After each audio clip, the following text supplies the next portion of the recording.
안녕하세요.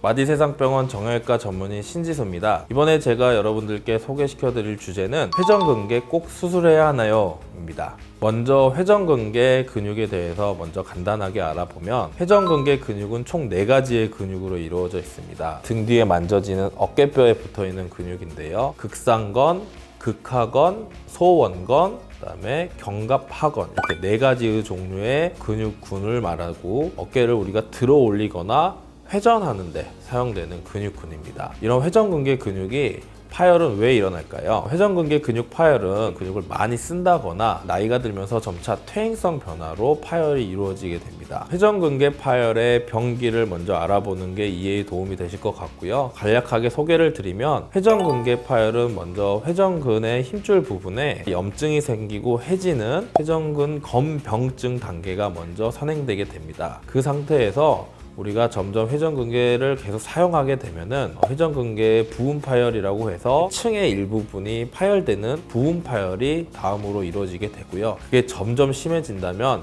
회전근개의 전층 파열이 발생하게 됩니다. 회전근개 파열은 반드시 수술을 해야 하나요? 결론부터 얘기 드리면은 반드시 수술이 필요한 건 아닙니다. 여러 가지를 고려해서 결정을 해야 되겠지만 가장 중요한 거는 회전근개 파열의 종류가 어떤 것인지를 파악하는 게 중요합니다. 그리고 환자분의 나이나 가지고 있는 병, 활동성에 따라서 치료 방법이 달라질 수 있고요. 반드시 수술이 필요한 상황이 되더라도 회전근개 파열 같은 경우는 수술 이후에 재활이 매우 중요하기 때문에 재활을 해야 될 수 있는 상황을 고려해서 수술 여부를 결정할 수 있습니다. 치료는 보통 부분 파열과 전층 파열을 기준으로 보통 나눠볼 수 있습니다. 부분 파열일 경우에는 수술이 반드시 필요한 건 아니고 부분 파열의 정도에 따라서 결정이 되는데요. 보통 회전근개 두께의 약 50% 정도 이하인 경우에 파열인 경우에는 수술적인 치료를 선택하지 않고 비수술적인 치료를 선택하게 됩니다. 치료는 보통 통증을 줄이기 위해서 약물 치료나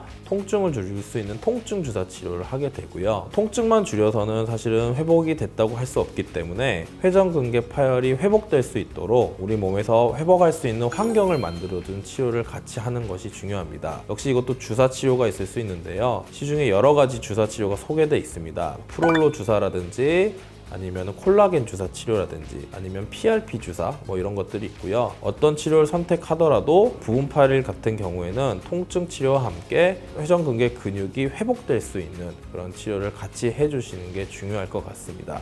만약에 검사를 했는데 회전근개 파열에 전층 파열이 있을 경우라면 반드시 수술적인 치료가 필요할 수 있습니다. 회전근개 파열 하면은 많은 분들이 수술을 고민을 하는 경우가 많고 또 수술을 너무 걱정을 하셔서 검사를 미루시는 경우가 있습니다. 회전근개 파열이라고 반드시 수술하는 건 아니기 때문에 우리가 수술이 필요할 정도로 악화되기 전에 비수술적인 치료로도 어느 정도 회복을 기대해 볼 수 있기 때문에 회전근개 파열이 의심이 된다면 반드시 가까운 정형외과 병원에 내원하셔서 적절한 검사를 통해서 적절히 진단을 받으시는 게 중요할 걸로 보입니다. 제가 준비한 내용은 여기까지고요. 다음 시간에 또 찾아뵙도록 하겠습니다. 감사합니다.